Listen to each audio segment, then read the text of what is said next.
በዚህም ጊዜ ቶድ ከኋላው መጥቶ ሊደፍረው ሲዘጋጅ ፔት ያስቆመውና በግድግዳው ላይ ስለተለጠፈው የፊልም ፖስተር እንዲነግረው ይጠይቀዋል። ዳንም ፊልሙን ያዘጋጀው እሱ ራሱ መሆኑን ሲገልጽለት ፔት ያንን ፊልም በጣም ይወደው ስለነበር እጅግ ደስተኛ ይሆናል። በመቀጠልም ፔት ፊልሙን እስር ቤት ሳለ ደጋግሞ እንዳየው ነገር ግን የፊልሙ አጨራረስ በጣም እንደሚያናድደው ይገልጽለታል። ዳንም የፊልሙ የበላይ ኃላፊዎች ወይም ኤክስኪዩቲቭ ፕሮዲሰሮች የፊልሙን መጨረሻ እንዲቀይረው እንዳስገድዱት ያብራራለታል። በተጨማሪም ፔት የዳንን የዳይሬክቲንግ ብቃት ካደነቀ በኋላ ለቶድ በላሙን ተደሰትበት ብሎ ይፈቅድለታል። ይሁን እንጂ የቶድ ስሜት ግን ሊነሳ ባለመቻሉ እየተናደደም ቢሆን ዳንን መልሶ ወደ ክቡ መስመር ውስጥ ወርውሮ ያስገባዋል። እዚህም ጋር ኤልግራ ዳንን ተኩሳ ልትገለው ስትዘጋጅ ሊዛ በፍጥነት በግል አካውንቷ ውስጥ $50,000 እንዳላት ድምጿን ከፍ አድርጋ ትነግራቸዋለች። አስቀጥላም በትወና ስሜት እያስመሰለች ልክ ጠዋት ላይ ባንክ እንደተከፈተ ሁሉንም ገንዘብ እነሱ ሊወስዱት እንደሚችሉ ታሳውቀዋለች። ይህንንም በሰሙ ጊዜ ወንጀለኞቹ በሀሳቧ ተስማምተው ሁለቱንም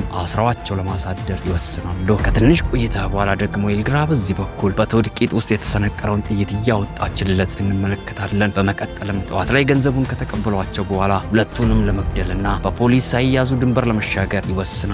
በተጨማሪም ፔት ሁለቱን ከገደሏቸው በኋላ መኪናቸውን የግድ ማስወገድ እንዳለባቸው ይገልጽላቸዋል። ይህም ሀሳብ ለኤልግራ ሊዋጥላት ስላልቻለ በመካከላቸው ከፍተኛ ጸብና ጭቅጭቅ ይነሳል። ኤልግራም በንዴት ክፍሉን ለቃላቸው ትወጣለች። በምድር ቤት ውስጥ ደግሞ ሊዛ ለዳን ድሮ ከሱ ጋር በምን ያህል መጠን ፍቅር እንደያዛት ፈጽሞ እንደማይገባት ማስታወስ ትጀምራለች። ከዚያም ወዲያ አሁን ላይ እንዴት በዚህ ደረጃ ለመጠላላት እንደበቁ ትገረም ጀመር። በመቀጠልም ዳን በቅናት ስሜት የተነሳ ወደ ትዳራቸው ትኩረት እንዲያደርግ ስለፈለገች ዘወትር ከሌላ ወንድ ጋር ያላትን ድብቅ ግንኙነት እንዲያውቅባት በውስጧ ትመኝ እንደነበር በመግለጽ ለሁሉም ነገር ይቅርታ እንዲያደርግላት ትማጽነዋለች። ይሁን እንጂ ዳን ግን ምንም አይነት ምላሽ ሊስጣት ፈቃደኛ አልነበረም። ከዚህ ይልቅ በንዴት የፑል ጠረጴዛውን መረብ በእግሩ በመምታት አንደኛው ኳስ ተፈናጥሮ ወደ ታች እንዲወድቅ ያደርጋል። ቀጥሎም ቶድ ወደ ምድር ቤቱ እንዲመጣ እየጮኸ ይጣራና ልክ ቶድ ሲመጣለት ወደ ሽንት ቤት መሄድ እንደሚፈልግ ይገልጽለታል።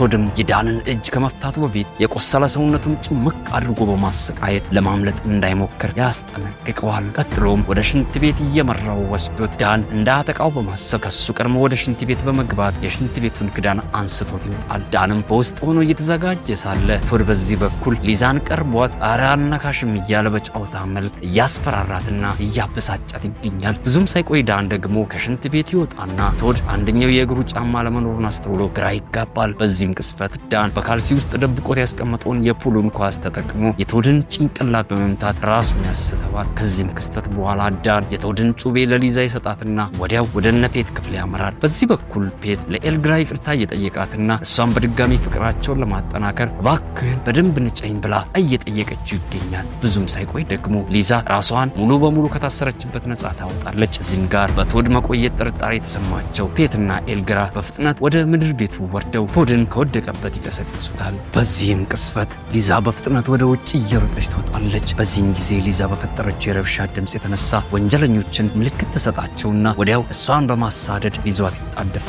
ወንበዴዎቹ ሁለቱም ባለትዳሮች ለመፈለግ ሲበታተኑ ሊዛ ደግሞ መኪናቸውን ለመፈተሽ ሰፊ እድል ታገኛለች። ይሁን እንጂ በሚያሳዝን ሁኔታ ግን ቁልፉ እዚያ ስላልነበረ የግድ ቁልፉን ለማግኘት ወደ ውስጥ ተመልሳ ለመግባት ትገደዳለች። በዚህም ቅስፈት የቶድን የእጅ ባትሪ ኃይሉ ይደክምበትና እሱም ወደ ቤት ለመመለስ ግድ ይለዋል። በዚህም ግጥምጥሞሽ የተነሳ ሊዛን እጅ ከፍንጅ ይይዛታል። ያነሳችውን ጩቤ እንድትጥል ካደረጋት በኋላ የጀልባውን ቁልፍ ቀምቷት ስምምነታቸው አሁን ላይ ማብቃቱን ይነግራታል። በዚህ በኩል ደግሞ ዳን በቀስታ ወደ እነሱ እየተጠጋ ይገኛል። ሊዛም እጅግ ስለተጨነቀች እያለቀሰች ለቶድ እርጉዝ መሆኗንና የልጁም አባት ዳን ስላልሆነ እስካሁን ድረስ ምንም እንዳልነገረችው በመግለጽ መማጸን ትጀምራለች። ይሁን እንጂ ቶድ ግን ሊያምናት አልቻለምና ልክ ሊተኩስባት ሲል ዳን ዘሎ በላዩ ላይ ወድቆበት በያዘው ሹል ስለት ትከሻው ላይ ይወገዋል። ቀጥሎ መሳሪያው ወደ መሬት እንደወደቀ በራሱ ጊዜ ይተኩስና ድምፁ ለኤልግራና ለፔት ምልክት ይሰጣቸዋል። ቀጥሎም ቶድ ዳንን በቦክስ ይመታውና የተሰካበትን ስለት ነቅሎ በመወርወር ጭንቅላቱ ላይ ብሎ ይጥለዋል። እዚህም ጋር ዳን የወደቀውን መሳሪያውን ለመውሰድ ሲንጠራራ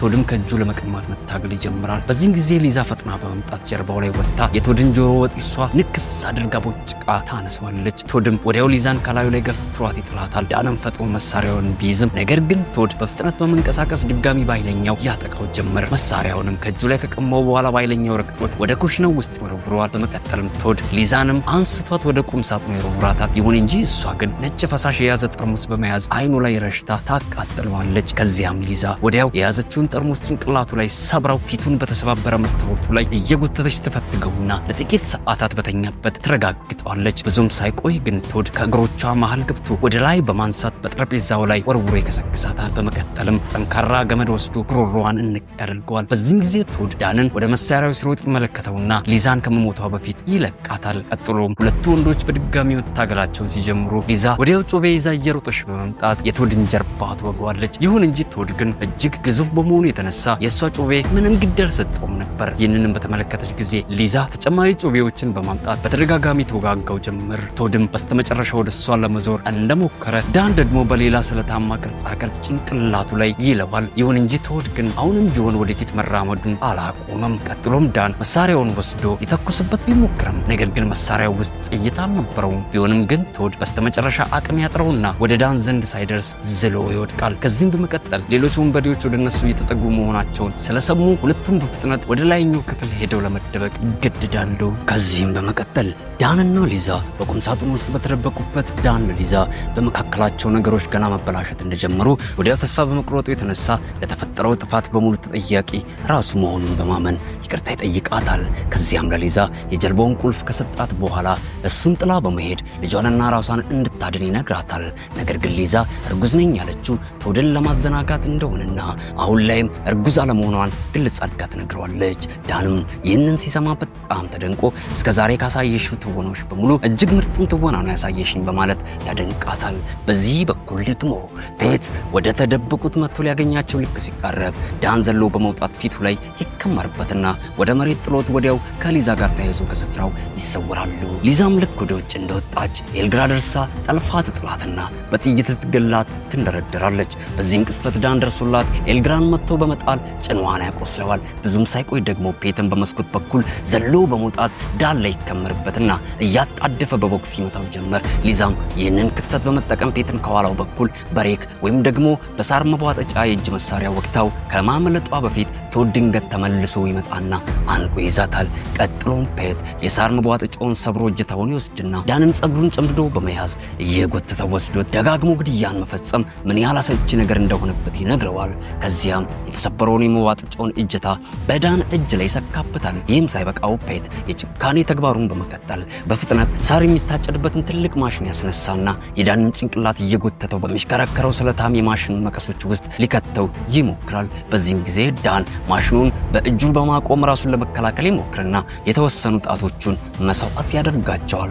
በዚህም ቅስፈት ድንገት ከሩቅ በሁሉም ሰው ጆሮ ውስጥ የሙዚቃ ድምፅ ሰርጾ ይገባል። ቀጥሎ አንድ መኪና እየበረረ መጥቶ ፔትን ከገጨው በኋላ ድንገት ባልተጠበቀ ሁኔታ ከመኪናው ውስጥ የዳን አባት ማይክል ብቅ ይላል። ከ6 ሰዓታት በፊት እዚህ ጋር አንድ የነዳኒ ጎረቤት ወደ ሱፐርማርኬት እየሄደ ሳለ በድንገት በማረፊያ ጎጆአቸው ውስጥ እየተፈጠረ ያለውን ከባድ ትርምስ እየተመለከተው ነበር። ስለዚህም ወዲያው ለዳን አባት ለማይክል ደውሎለት ሁሉንም ነገር አሳውቆታል። ማይክልም ፈጥኖ ለጊዜው እየታከመበት ካለበት ቤት ለመውጣት ሲሞክር አንድ ወንድ ነርስ ይከለክለዋል። ስለዚህ ማይክል በያዘው ምርኩዝ ነርሱን በኃይል ይደበድበውና የመኪናውን ቁልፍ ቀምቶት ይወጣል። ይሁን እንጂ የነርሱ መኪናው ግን እጅግ ዘመናዊ በመሆኑ የተነሳ ማይክል ዘመናዊ የሆኑ የመኪናዋን መቆጣጠሪያዎች እንዴት መጠቀም እንዳለበት አላወቀም። ቢሆንም ግን እንደምንም ብሎ በራሱ ጊዜ የተከፈተውን ሙዚቃ ዘግቶ ወደ ነዳጅ ማደያ ሄዶ ከቀዳ በኋላ ገንዘብ ሳይከፍል መንገዱን ይቀጥላል። ወደ አሁኑ ጊዜ ስንመለስ ኤልግራ የፔትን መጨረሻ ማወቅ ስለፈለገች መሳሪያዋን ፊት ለፊቱ ላይ ትጥላለች። ማይክልም መሳሪያውን በፍጥነት ያነሳውና ወዲያው የቶድን ጭንቅላት በጥይቱ ያፈነዳዋል። ከዚያም ወደ ፔት መለስ ብሎ ፔትን ሊገለው ሲል ኤልግራ እየሮጠች በመምጣት ጀርባው ላይ ተወገዋለች። በዚህም ጊዜ ማይክል ድንገት ሳያስበው የያዘውን መሳሪያ ተኩሶ የኤልግራን እግር ይመታዋል። ቀጥሎም ፔት በማይክል ላይ እያሾፈ ወደፊቱ ልክ መጠጋት ሲጀምር ማይክል በፍጥነት ተወንጭፎ ያፍንጫውን ጫፍ በጥርሱ ነክሶ ይገነጥለዋል። ፔት ማይክልን መሬት ላይ ጥሎት በማነቅ ሊገለው ሲታገል ማይክል ደግሞ እየጮኸ ለልጁ ለዳን ከስፍራው እንዲያመልጥ ይነግረዋል። በዚህም ጊዜ ዳንና ሊዛ በፍጥነት ወደ መኪናው ውስጥ ይገባሉ። ይሁን እንጂ መኪናው ለ2 ደቂቃ ያህል ብቻ ከሰራ በኋላ አስቀድሞ ከገባበት ጭቃ ውስጥ ለመውጣት ይከብደዋል። ይህንንም ተከትሎ ዳንና ሊዛ ፔት ማይክልን በሳር በሚታጨድበት ማሽን ላይ ወርውሮት በማሰቃየት ሲገለው ሳይወዱ በግድ ይመለከታሉ። ቀጥሎም መኪናውን በድጋሚ ሲሞክሩት እንደ ድል ሆኖ መኪናዋ ወዲያው ትነሳላቸዋለች። ይሁን እንጂ ፔት ግን መኪናዋ እየሄደች ከኋላዋ በኩል ደጋግሞ በጥይት እየመታት ስለነበር መኪናዋ ከቁጥጥራቸው ውጭ ትሆንና ሄዳ ከአንድ ዛፍ ጋር ተጋጭታ ትቆማለች። በዚህም ጊዜ ዳን ለሊዛ እሱ ነገሮችን እዚህ ሆኖ እንደሚያስተካክል በመግለጽ በፍጥነት ወደ ጀልባዋ ሄዳ እንድታመልጥ ይነግራታል።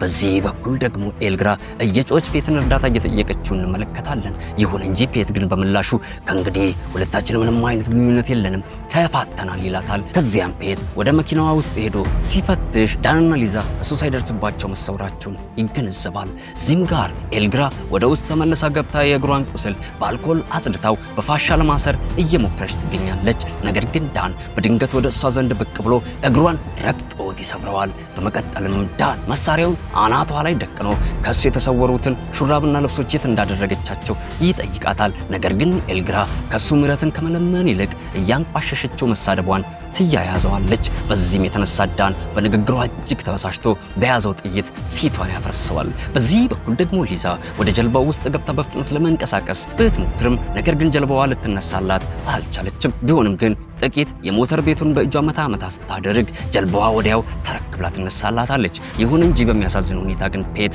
በድንገት ወደ ጀልባዋ ብቅ ብሎ አብሯት መጓዝ ይጀምራል። በዚህም የተነሳ ሊዛ እየጮኸች የእርዳታ ጥሪ ማሰማቷን ትቀጥላለች። ዳንም ጩኸቷን እንደሰማ እየሮጠ ወደ ሐይቁ በመምጣት የጀልባዋን ገመድ ይይዝና በውሃ ውስጥ እየተጎተተ እነሱን መከታተል ይጀምራል። እዚህም ጋር ፔት ከሊዛ ጋር ስለ ገንዘቡ እየተጨቃጨቀ ስለነበር ዳን ወደ ጀልባዋ ሲወጣ አላየውም። ስለዚህ ዳን ልክ ብቅ እንዳለ የፔትን ጭንቅላት ከብረቱ ጋር ያጋጨውና ያቆስለዋል። ይህንንም ተከትሎ በመካከላቸው ከባድ የሆነ ፍልሚያ መካሄድ ይጀምራል። በዚህም ጊዜ ሊዛ ዳን አቅም እያነሰው መምጣቱን ተመልክታ ወዲያው የፔትን ፊት በጥፍሯ ትቧጭረዋለች። ፔትም ወዲያው መለስ ብሎ በኃይለኛ ምት ይጥላትና ዳንን ክፉኛ መደብደቡን ይቀጥላል። ከዚያም ሊዛ በፍጥነት የምልክት መስጫ ሽጉጡን ከተደበቀበት አውጥታ የፔት ደረት ላይ ተተኩሳለች። ይሁን እንጂ ፔትን በቀላሉ ነበር የእሷን ኢላማ የሸወደው። በመቀጠልም ፔት መሳሪያውን ከሊዛ እጅ ቀምቶ በድጋሚ በኃይለኛ ምት ከዘረራት በኋላ ሊገላት ሲል ዳን ብድግ ብሎ ይዝትበት ጀመር። በዚሁ ቅስፈትም ዳን በጣም ስለታመመ በድንገት ማስታወክ ይጀምርና ልክ ፔት እንደተዘናጋ ሲገነዘብ በኃይለኛ ቦክስ ፊቱ ላይ ይለዋል። ከዚያም በድጋሚ ከባድ ትግል ውስጥ ይገባሉ። ብዙም ሳይቆይ ደግሞ ፔት ዳንን በገመድ አንቆ ሊገለው ሲቃረብ ሊዛ ወዲያው ከጀርባው በኩል ብቅ ብላ በቦርሳው እጀታ አንቃት ይዘዋለች። ፔትም ሊዛን ወደ ኋላ ገፍትሮ ሊጥላት ሲል ዳን ፈጥኖ የቦርሳውን እጀታ ከሷ በመረከብ አንቆ ይዘዋል። ይህንንም ክፍተት በመጠቀም ሊዛ በፍጥነት የፔትን እግር በስለት ትበሳዋለች። ከዚህም በመቀጠል ዳንና ሊዛ በአንድነት ተባብረው ፔትን ወደ ውሃው ውስጥ ወርውረው ይከቱታል። ፔትም አሁን ላይ በቦርሳው ውስጥ ያሉት በርካታ ድንጋዮች ወደ ታች ከመስመጣቸው በፊት ለጥቂት ሰከንዳት ያህል በውሃው ላይ እየተፈራገጠ ይገኛል። ይሁን እንጂ ፔት ግን ልክ መስመጥ ሲጀምር በሚያሳዝን ሁኔታ የጀልባዋ ገመድ በፔትና በዳን እግሮች መሃል ተጠምጥሞ ስለነበር ዳንም ፔትን ተከትሎ ወደ ውሃው ውስጥ እየተጎተተ መግባት ይጀምራል። ቢሆንም ግን ሊዛ በሰዓቱ ደርሳ ትይዘዋለች። በዚህን ጊዜ ዳን እንድትለቀው ቢጠይቃትም ነገር ግን ሊዛ እንዲሞት አልፈቀደችለትም ነበርና ወደ ጀልባው መልሳ በመጎተት ገመዱ የተጠመጠመበትን ጫማ አውልቃ እሱን ታድነዋለች። ከጥቂት ቆይታም በኋላ ዳን ለፖሊሶች ደውሎ ይጠራቸውና ሊዛ የተቆረጡ ጣቶቹንና የጋብቻ ቀለበቱን የያዘ አነስተኛ ከረጢት ለምርመራ ለመስጠት ተዘጋጃለች። ከዚያም ሁለቱ እርስ በርሳቸው ለመገዳደል በመሞከራቸው ይቅርታ እንደተጠያየቁ ዳን ወዲያው አሁን ምን ማድረግ አለብን ሲል ጥያቄ ያነሳል። ሊዛም አሁን ላይ ችግሮቻቸውን ፊት ለፊት የሚጋፈጡበት ጊዜ እንደሆነ በመግለጽ ዳን በሀሳቧን እንዲስማማ ታደርገውና እጅ ለእጅ እያያዛሉ። ከዚህም በመቀጠል ባለስልጣናትና የዜና ዘጋቢ ጋዜጠኞች ወደ እነሱ በመጡ ጊዜ ዳንና ሊዛ በካሜራ ፊት እያለቀሱ ስለደረሰባቸው አደጋ በቆንጆ ሁኔታ በመተወን ማብራራት ይጀምራሉ። በተጨማሪም እርስ በርሳቸውን ከወንጀል ለመጠበቅ ሲሉ በጣም የተጎዱና ደስ የሚል የሽርሽር ቆይታቸው ባደረገኝ ወንበሬዎች የተነሳ የተበላሸባቸው ምስኪን ጥንዶች በመምሰል መተወናቸውን ይቀጥላሉ።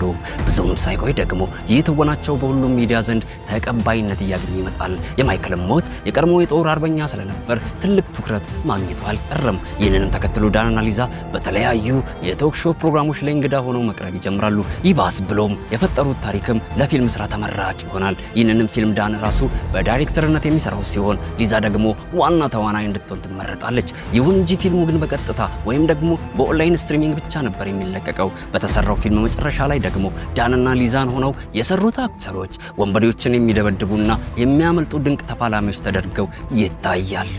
ዳን በስተመጨረሻ የፈለገውን የማድረግ ስልጣን በማግኘቱ ደስ ተሰኝቶ ከሊዛ ጋር ስኬቶቻቸውን ደስ በሚል የፍቅር ስሜት እየተሳሳሙ ሲያከብሩ ፊልማችን ይጠናቀቃል። ፊልምና ገለጻው እንደተመቻችሁ ምንም ጥርጥር የለኝም። ለወደፊትም እንዲህ አይነት በትርምስና በውጥረት የተሞሉ ጥራት ያላቸው ቪዲዮዎች በፍጥነት እንዲደርሷችሁ ላይክ፣ ሼር እና ቻናላችንን ሰብስክራይብ አድርጋችሁ ደውል ምልክቷን ማብራታችሁን እንዳትረሱ። ሀሳብ አስተያየታችሁን ከታች በኮሜንት መስጫው ላይ አስቀምጡልኝ። በቀጣይ ምርጥ ቪዲዮ ተመልሰን እስክንገናኝ ድረስ ታዲያ ሳምንቱ እናንተው ይሁን። ጃጊሶ ፊልሞች